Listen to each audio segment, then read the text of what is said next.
Gotta get to Vader. Back to Kylo. Game over, baby. And that's how you do it. Greetings and hello there, everybody. It's me, your beloved Star Wars dad, Nooch Too Good, the Nooch Father, as some refer to me. And I'm here today to talk about your beginner's guide to capital ships. And I think we might have some interesting things to say along the way about prestige here and where it's placed and where you use it and how you earn it and etc. But mainly we're going to discuss all the capital ships, where you get them at what part of the game, when they're useful down the road, how you can use them, what capital ships you should farm at the beginning, the middle, the end, everything in the game. So let's get it started. Let's talk about the first three ships you get. You get the Endurance, you get the Executrix, and you get Home One. These are your first three capital ships that you earn. I'm going to focus in, as I always do, on the Endurance. You'll notice the Executrix. Whoa. It's too similar. It starts with an E. It has different amounts of syllables. It's really hard to mix them up. Anyway, I did it. I really upgraded my Executrix here. You see a lot of upgrades are missing on this. I don't use this ship very often, if at all. It might be like a cleanup for Grand Arena or something. But at the beginning of the game, it is a very necessary ship. And out of the three starting ships, the Home One, the Executrix, and the Endurance, the Executrix is the necessary ship at the beginning of the game. And the reason for that is, and I harp on this all the time, and I say it in my farming guides, I say it in my beginner's guides, I say it in every time I can get there, fleet challenges. In the ship ability materials challenge, you can see here, I've already played it, and in this ship ability materials challenge, you get Zetas, and you get them here at level 78. Level 78, this opens, you can get 6 Zeta mats per week. This is only by using the Executrix with, I think it's 5 or 6 5-star ships. I can't remember now, but anyway, pay attention. You've got to have the Executrix early on to earn these Zetas. Later, you'll be simming this, but do not miss out. Do not miss out on having a 5-star Executrix by the time you hit level 78. I got a ton of videos on it. I may pin one here. You've got to pay attention to that. So that's the primary thing from those three ships. You've also, for the, what are these? The ship ability material, or not, what are these called? Ship building materials. This requires the Home One, and then the droids, where he's going to require the Endurance. Okay, so let's talk about the Endurance next, as far as we're looking at ships. The Endurance is just a pile of flaming poo that doesn't really have any uses in the game. Someone's going to argue with me, and that's fine. Or, you know, there's a reason we have a big tent community here on Nooch Too Good. We believe in lots of... I'm talking and I can't focus. There we go. So the Endurance. I have not upgraded anything on this ship. It is... do I have it at leveled up? I got it at level 85. I guess I did that for whatever reason. I got Mace Windu Relic just for Jedi Master Kenobi. I guess I upgraded this at some point in the game. I'm not sure why. Maybe I needed it to get through that training droids. I don't know. This ship... There was a recent, maybe recent, might have been like 9 months ago. They did a buff for it. Nobody knows why we did a buff for it. Maybe just for early game players. This is just not a very good ship. It doesn't do very well for you. Mace Windu doesn't really fit into a lot of farms early on. Maybe into a Padme farm. He's just not very useful. Tarkin, I guess, doesn't fit into a lot of farms either. He goes for Sith Eternal, but you gotta have the Executrix. This is just use it to the best you can. What I do in a lot of cases, I'll leave it on my new account, my Java account, even on my Nooch 2 Lightspeed account. I'm a year and 4 months into that. I've left it at level 1. I haven't upgraded it. I have none of the abilities upgraded. I just use the ships that I put around it to get me to the end of that fleet challenge for the droids. And then the Home One is probably about, if you look at actual utility in the game with the right fleet around it, if you have the right fleet around the Home One and the right fleet around the Executrix, their utility in game is probably about equal. I actually started this account by using Home One until I realized I had to have the Executrix done, and I missed out on Zetas at the early part of the game. Again, don't miss out on Zetas. Upgrade your Executrix. But the Home One can be fun if you put the Raven's Claw in there. If you're going to go ahead and upgrade your Raven's Claw and Kyle Katarn for that. It can be really effective. The Gerbil's done some stuff with that, but generally speaking, out of the first three, the best one to have is the Executrix just because of the Zetas. Let's move on to the next level up. Next level up is going to be the Malevolence, the Negotiator, and the Chimera. Out of these, the three, the Chimera is probably the most directly farmable. It is the most directly farmable. And all three of these ships, Chimera, Negotiator, and Malevolence, are endgame ships. Don't let anybody tell you they're not. Don't let anybody tell you these are not endgame ships. They are. They're not at the top of the tier of endgame ships, but they all have their functions and uses and utilities in the end game.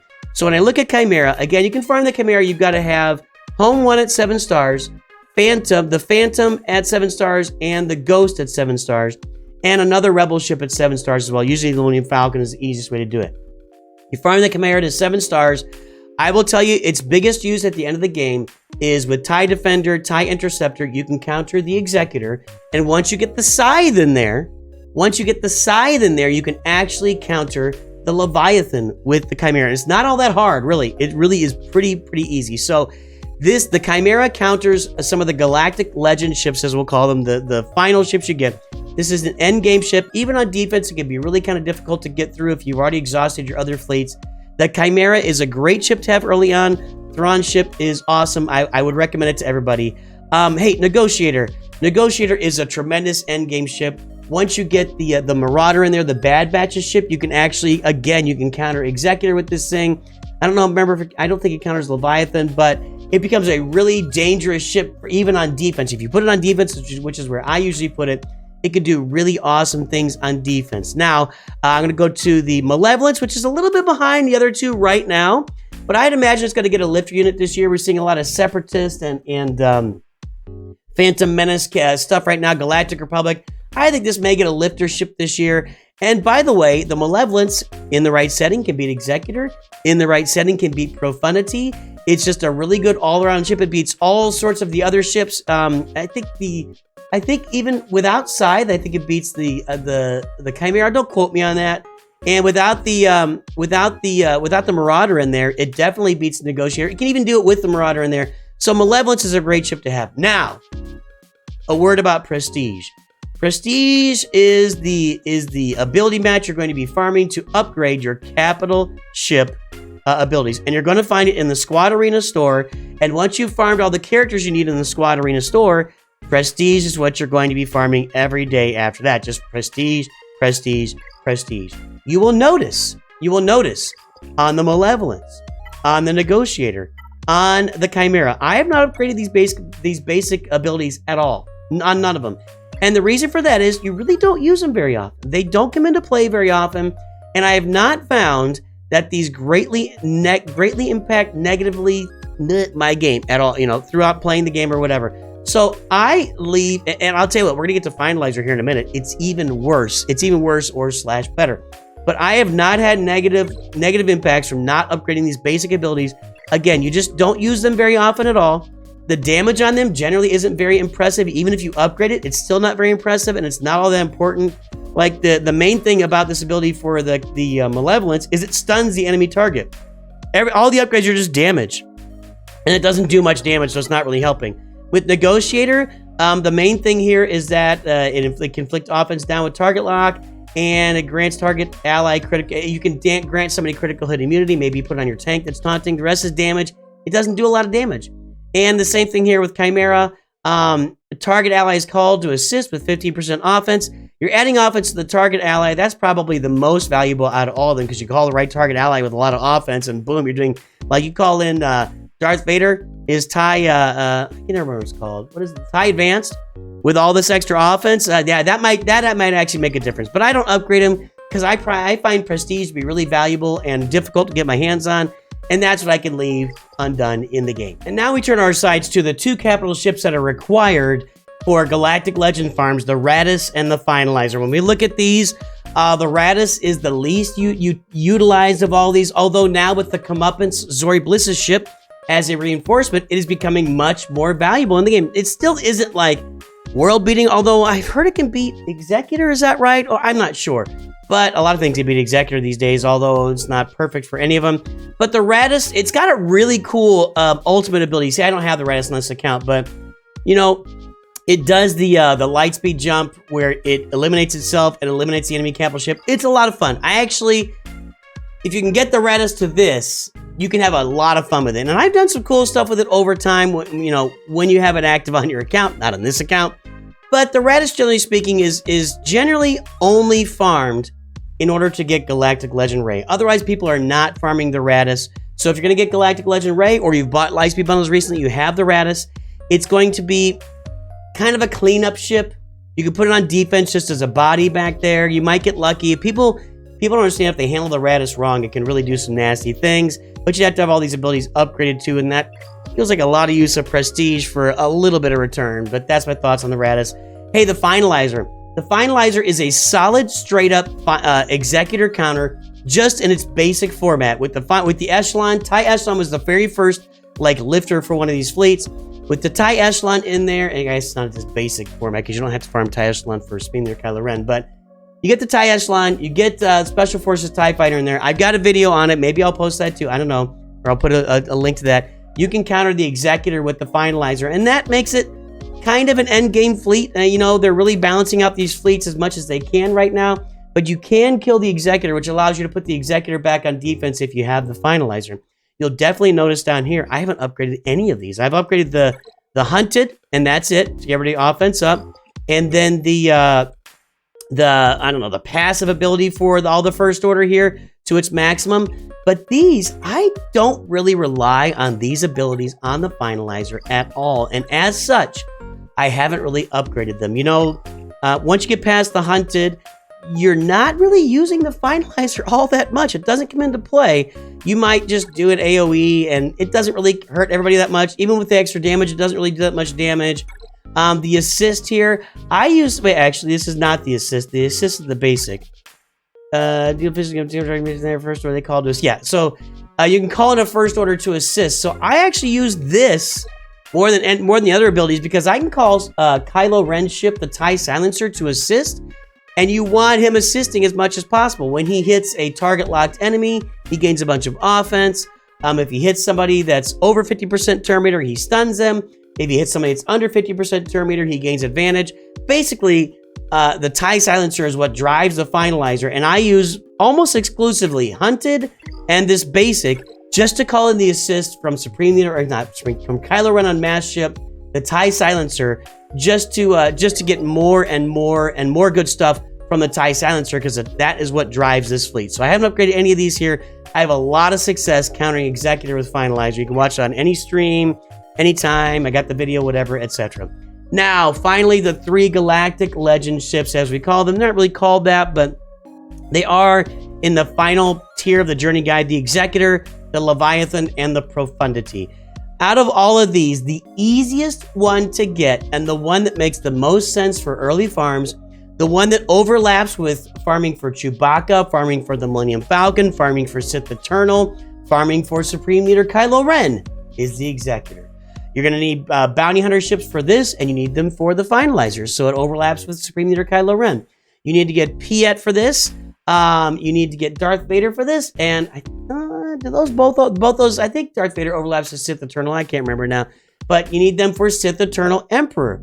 You also need the TIE Bomber for this ship and for Sith Eternal Emperor, and also you need bounty hunters for Chewbacca. You need the bounty hunter ships for the Millennium Falcon as well.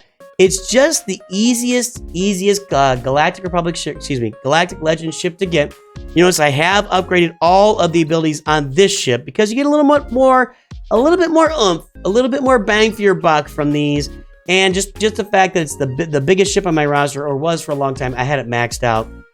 And by the way, don't let anybody tell you that you should not farm Executor first because everybody at the top of your fleet arena is gonna have Leviathan. It's just not true.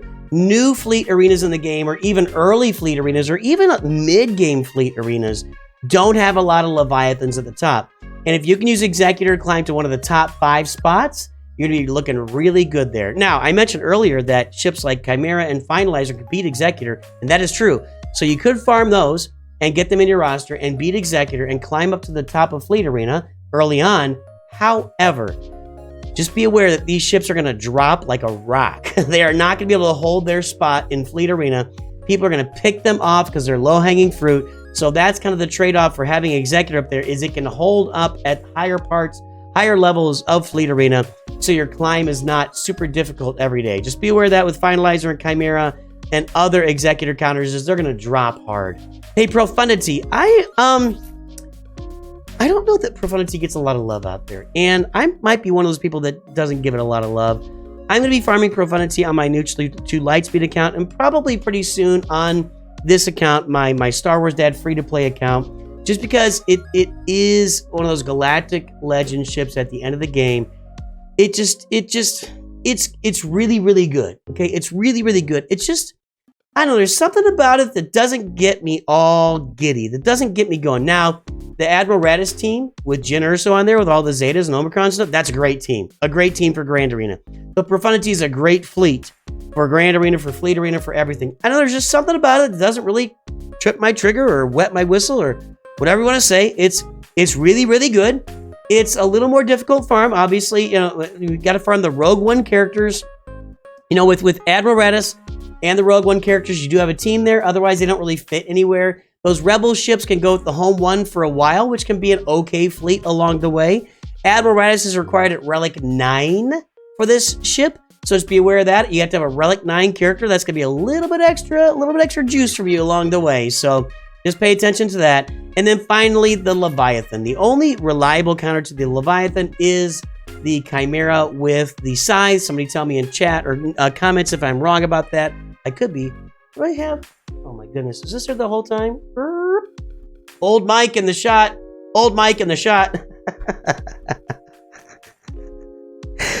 Something happens every video that you're not expecting, and I hope you hung on. Hey, if you hung on to this point, just give me an Old Mike in the shot in comments, or like a comment that says Old Mike in the shot. I'd love to hear from you guys that made it to see that the Old Mike was in the shot the whole time.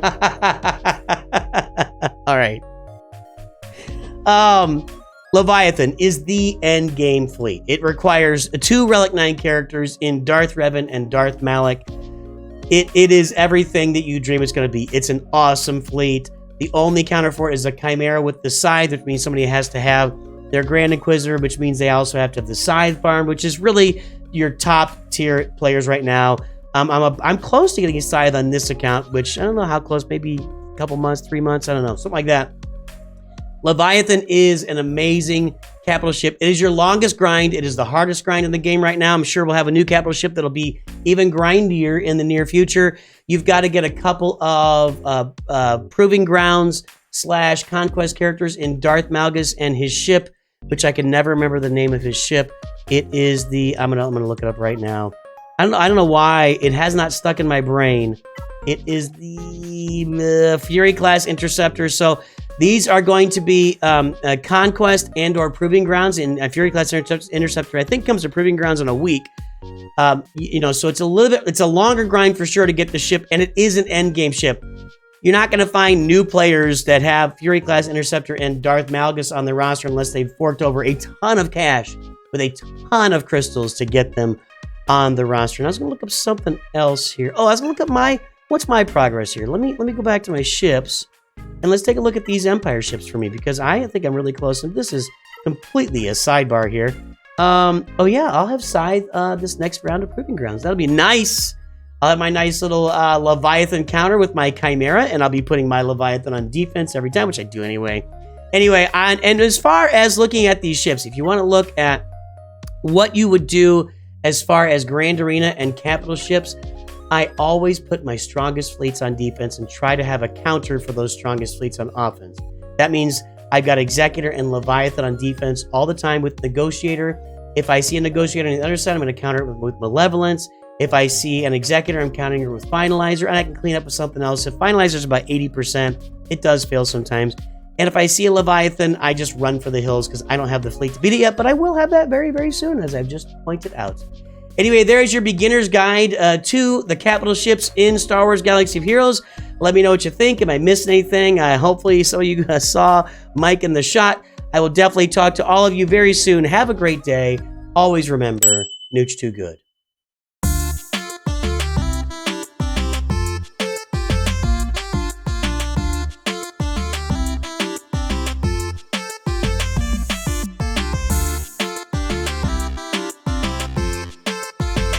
Beginner's Guide to Capital Ships. And let's start right off the bat with the original 3 that you get, because we're going to take a look at the...